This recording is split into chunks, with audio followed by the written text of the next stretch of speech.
Good Friday morning. I'm Matt Carruthers, and welcome to another installment of everyone's favorite 30-minute horse racing program.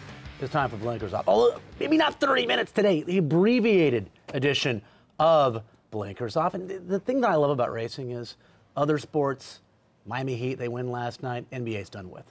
Racing, you have the Triple Crown Series. You always have that big weekend, and our big weekend this weekend, Queen's Plate Day at Woodbine, stake race after stake race after stake race. That's on Sunday. That's what we'll be talking about for the majority of this abbreviated edition of Blinkers Off. And I am very, very happy that he said the hell with Skype. I don't want to do Skype. I want to be in the studio with you. He's my man, Paul LaDuca, four-time Major League All-Star. Yeah, I'm sorry I didn't bring the tie. No, it's okay. I do appreciate you coming in because as a player, I'm sure you were involved in a fair amount of double headers. Mm-hmm. Although, how many games did you catch? I caught 140-something one year. Did you catch both? Never both ends. Both ends of a double header? Never. Never. You're playing a triple header, sort of for us. You're on Blinkers Off. Yes. Now you're at Betfair Hollywood Park tonight, and then you're on a plane, like a red-eye flight tonight, to get to Toronto for the big day on Sunday that we'll be discussing here in a moment. Yeah, and I'm excited. The Queen's Plate Day always a huge day. Yeah, it is, and it's a huge day of racing there. You know that as well. And the Queen's Plate to me is probably one of the most wide open ones we've had in a while. I know we were focused more on Check Your Soul and Inglorious last year, the filly who won it. There was sort of a two horses coming in. Where this year, you can make a case for a lot of them. Yeah, and look at this day. You're going to be there. It's going to be fun. I think the weather is supposed to be pretty good as well. I think you'll have a firm turf course. Obviously, the synthetic surface, that's not an issue. $1 million, you know, it's the Canadian Kentucky Derby, basically, for the Canadian breds, for 3-year-olds. Their Kentucky Derby, $1 million. The King Edward's, a salty group sprinting on the turf course. The Highlander as well, 6 furlongs in the grass. The My Deer, the Singspiel as well. And you probably you played in some of the parks in Canada, right? Interleague's been around since 2002, so you probably played at. Well, now it's called what, Rogers Center? Yeah, Rogers Center. Sky Dome in Toronto. It used to be the Sky Dome. Yes, I've played there. And got the fortunate to play in the Olympic Stadium in Montreal as well. So I've been to Woodbine before I was with TVG. Also been to Blue Bonnet Downs. So. Really? Wow! Look at $200,000. I'm sure you'll be diving into these. The late pick 4, 9 through 12, $200,000 guaranteed. And early pick 4, 5, 6, and 7, $100,000 guaranteed. I remember Canseco's home run to Sky Dome back in 1991. I think they have a star where it hit. Yeah. It's like 490 feet. Yeah, you can't hit it like a 6-iron up there. So, something like that. Yeah. 153rd running, folks, of the Queen's Plate, and a field of 14 in this race. And I think we should begin, Paulie, with River Rush, the one, because not only did he win the plate trial, the prep for this race at 1 1/8 on the 3rd of June, he did it 21-1. He made a middle move, he sustained it, and he crushed by more than 5. Do you think that he will potentially bounce off of that huge effort on the 3rd of June, coming back in 21 days, or do you think he's a horse getting better and might even improve? You know, last year when I was coming into this race, Matty, I remember Check Your Soul sort of had the same type of win, although he was the favorite in the plate trial. Well, River Rush broke his maiden in the plate trial. Right. And I looked at the replay, and River Rush's replay is just as impressive. Okay. And, you know, Check Your Soul came back and bounced a little bit, and I really feel that's going to be the case. I think River Rush is 4-1. He was 21-1 in the play trial. I really feel you're still going to get a price on him. I think some people will still not be believers. There's a lot of other horses in here that you can go to, and 2 fillies will try to do it again like Inglorious last year with Dixie Strike and Irish Mission, although they both get tough draws being on the outside. Now, your morning, second choice morning line, Straight Up Dover, the 4-year morning line favorite, 3-1. So you're saying his last start, it wasn't an aberration, it was legitimate, but he's coming back too quickly from that big-time effort on the 3rd of June. Straight Up Dover, this is a horse that was DQ'd out of a race on the 6th of November, but since then, 3 consecutive wins. He's a horse third, so have a 5-month laugh. Getting better and better, and should handle the distance by English Channel. Well, a little bit of a Swami angle here. We were talking about this a little earlier yesterday. We were talking about the Queen's Plate. We talked about Mario Gutierrez was at Hastings Park a year ago when he was watching the Kentucky Derby. Then he got to win the Kentucky Derby. Right, yep. Well, Straight of Dover in September was trying to break his maiden in an optional claiming at Hastings Park and didn't even hit the board. So since he's entered the Daniel Vella barn, he's crossed the line. Yep. 4 straight times. He was DQ'd once, but he is definitely a sharp, sharp horse, and he's bred to get the distance. I think the 4, even though he's the morning line favorite, is your horse to beat. English Channel, great champion turf horse for Pletcher. This horse moving up on synthetic as well. He didn't want any part of that dirt. I don't think at Hastings. Irish Mission from the far outside, the 14 hole. What a great race this is. Horse that's 10-1 morning line, looking to win his 3rd in a row. Bullet workout since this victory on the 3rd of June, and this is the same day it was the Queen's Plate trial. River Rush goes 48-4 for the 1 1/8. Irish Mission much slower in the Oaks the same day, 50-2. You know, I give her credit. She was in between horses. She grinded out, and you look, everybody's taking their shots at her on the inside, the outside, and I thought she was very game winning this race. Now, to say that, she's not as talented as Inglorious was coming into this race last year. She draws a brutal post on the outside, and like you said, almost a second and change slower. I think she's going to be up against it against this group. Okay, we'll get to selections here. I'll begin. I think the 7 Golden Ridge is sitting on a huge performance, and you hate to say that a maiden race is a prep for a $1 million event, but to me it sort of was. I love the way that he wins this race on the 30th of May. This race before this, Polly, was at Keeneland, and he lost by a neck to an Andrew McKeever horse who was part of a relatively slow pace that day. He had a little bit too much to do as your favorite. Ended up hanging because that slow pace was beating a neck. Now, this is the 3rd start of his career. Not only does he win this race for fun, not only does he beat a next start winner, look at the gap between he and the rest of the field as well after the 2nd place finisher. It was about 5 back to 3rd. It was about 8 back to 4th. He's training gangbusters since that race. Mark Cassidy, Luis Contreras, horse that by distorted humor of AP Indy Mare, happens to be Indian Vale, who was a great racehorse in her own right. I think this horse is sitting on a big performance. I think he's going to get a real good trip. Well, me and you are on the same page in here. I think Golden Ridge has got a big shot in here, and the reason why is I'm a big proponent, and we talked about this with Animal Kingdom going into the Derby a couple years ago. Here's a horse that ran good over the turf course at Gulfstream Park, ran good over the synthetic at Keeneland, like Maddie mentioned, and ran as a good race at Woodbine as well. Finished up strong, bred to get the distance. Mark Cassidy, Luis Contreras. I think this horse, you're right, is set on a big race, comes back with a bullet work. And Dawn Lupel said that she did her own speed ratings, which she does. This is the highest 3-year-old rating that she's gotten in a couple years, so she's really high on Golden Ridge. I think the sky's the limit. This horse is bred to the gills, and I think is going to be a tough horse to lay off. 6-1 on the morning line. I have a feeling this horse is going to get bet to 7-2 or 9-2 in that area. I'm hoping not 7-2. I wouldn't be surprised if the horse is 9-2 or 5-1. But we like the same horse in a 14-horse field.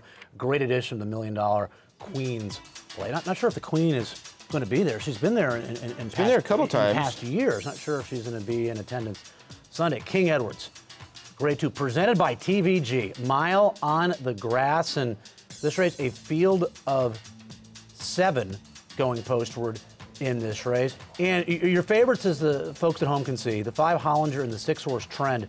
To me, these are very vulnerable favorites. Both these horses, to me, have major holes in them. Do you agree with that or disagree with that assessment of your favorites? I'm not a big fan of Trend, and the reason why is 2 for 15 with 8 seconds. He just seems like he likes to hang a little bit. I think the 1-turn mile maybe help him, but he's been down this road before. 7 starts at Woodbine, 1 win, 4 seconds. To me, favoritism, no, but if you want to use in exotics and in trifectas, I wouldn't hold that against you, but not at 5-2 on the morning line. And then Hollinger, whose record is still good at 5 for 18, but he was 5 for 12. He's lost 6 consecutive races.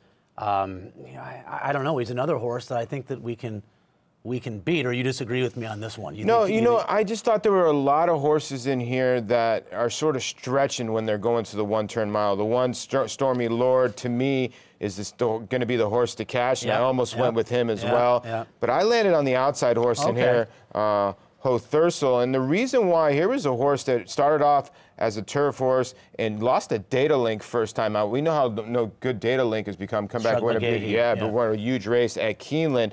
And then they went over to Gulfstream Park again. Good second to Casino Host in a really fast race. Then they tried the synthetic a couple times, now back to the turf. I think this horse has got a lot of upside and a lot of runners in here, like you said, that are sort of, they run the same race. So I'm sort of looking for the horse that's going to move forward, and that's a 7 for me. You're all over Mark Cassidy. Yes. You're all over my. Yeah, I'm going to go with Stormy Lord because of what Paulie mentioned. 7 for 14 over this turf course.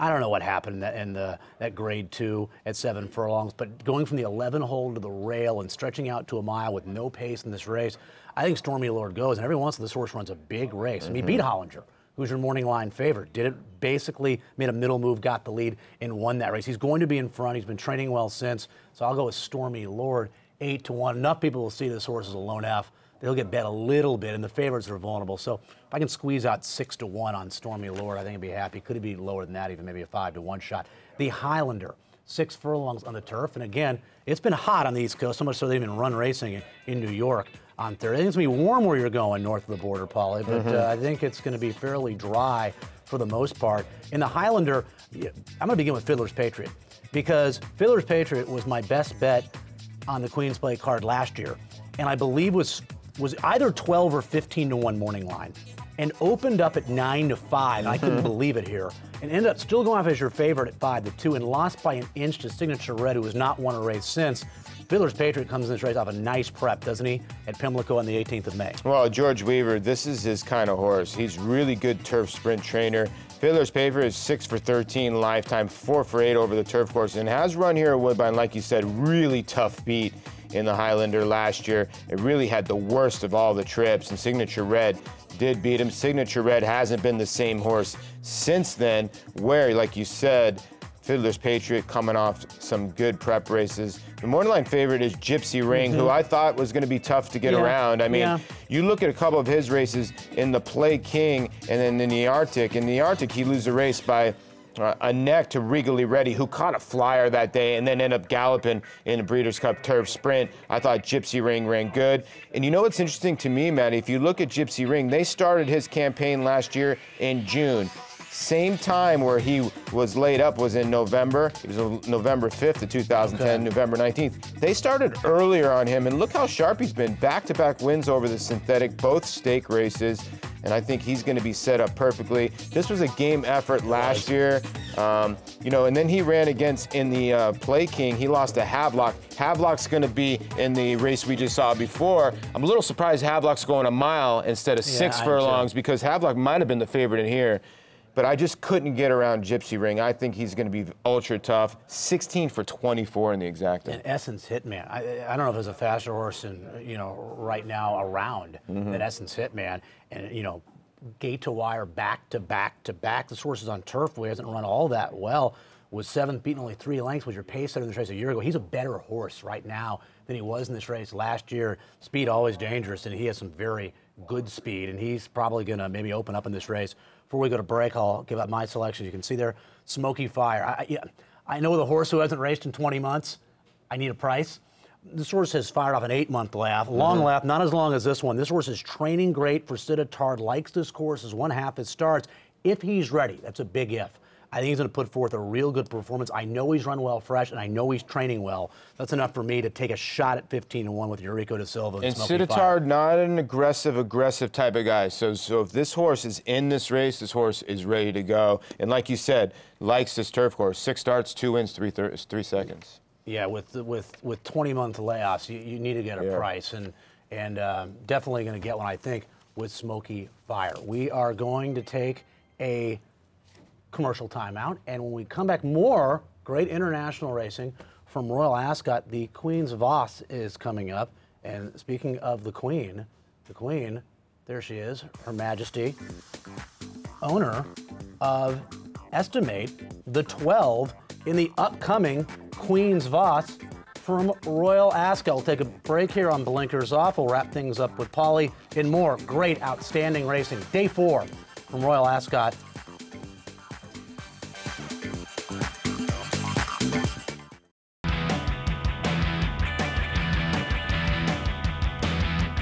Welcome back to this little abbreviated edition of Blinkers Off because of our unbelievable coverage and racing from Royal Ascot. And I'm going to tell you about my play of the day for Saturday. It's the last race at Belmont, race 11 on Saturday, folks. And kind of some cheap horses going a mile and 16th in the turf, 20 claimers, nowers of 2, lifetimers 3 and up. And in this cheapish type race, there's a lot of cheap speed. So I'm looking for somebody who can close. I think that horse is a 6 rally point at 6-1 morning line. Try to get this horse in the turf last start, taken off the turf, 35 claiming event, didn't run very well. This horse is 2 of his last 3 starts had been good efforts. One was on grass, in which she was 5th, beating a length and a quarter. The other was a win at Keeneland. So this horse gets the grass, gets the pace. Javier Castellano for Kenny McPeak. I like Rally Point to rally from off the pace and win the 11th and final at Belmont.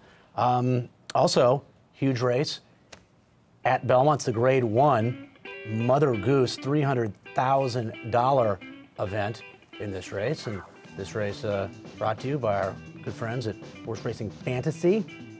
And here it is. And no Broadway's Alibi in this race. Todd Pletcher saying she doesn't feel quite right, nothing major, but she's going to skip Believe You Can, who beat Broadway's Alibi in the Grade 1 Kentucky Oaks.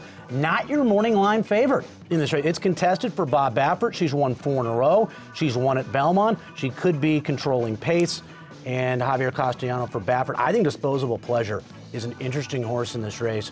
It ran a pretty good second. I thought didn't have a very clean trip in the Black-Eyed Susan. Was pace compromised when Believe You Can beat her in the Fairgrounds Oaks. If Rosie goes after contested, I think that could happen.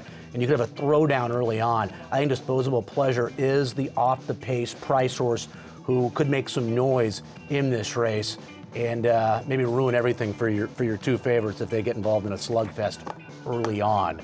In our spotlight race, brought to you by Horse Racing Fantasy, the Grade 1 Mother Goose. Yeah, very interesting. You got the Kentucky Oaks winner, and you have the 1 and 2 place finishers from the Acorn, and then you have the 2nd and 3rd place finishers from the Black-Eyed Susan in that race. Believe You Can on the inside. Probably going to be tough to beat, but I think you got a live long shot there. Second time Pletcher and Dominguez off a little bit of a layoff. All right, Paul, I really appreciate you coming in. Oh, no sweat. Very nice of you. Anytime. Best of luck tonight at Betfair Hollywood, and safe travels. Thank you very much. To Woodbine as well. Paul LaDuca, very cool of him to come in and be part of this little 20-minute edition of Blinkers Off. Paul, you're excused to go. You can go. I'm Mike.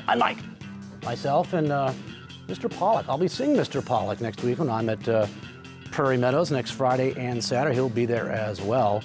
I'm done with Star Channel. I'm done with that horse. Summer Front, 6-5 winner. Rogue Romance. Paulie telling me the next day, that was the worst trip, not a particularly good ride. And I looked at the race over and over again, and that horse could have won. Royal Delta, yay. Boy, is she good, though.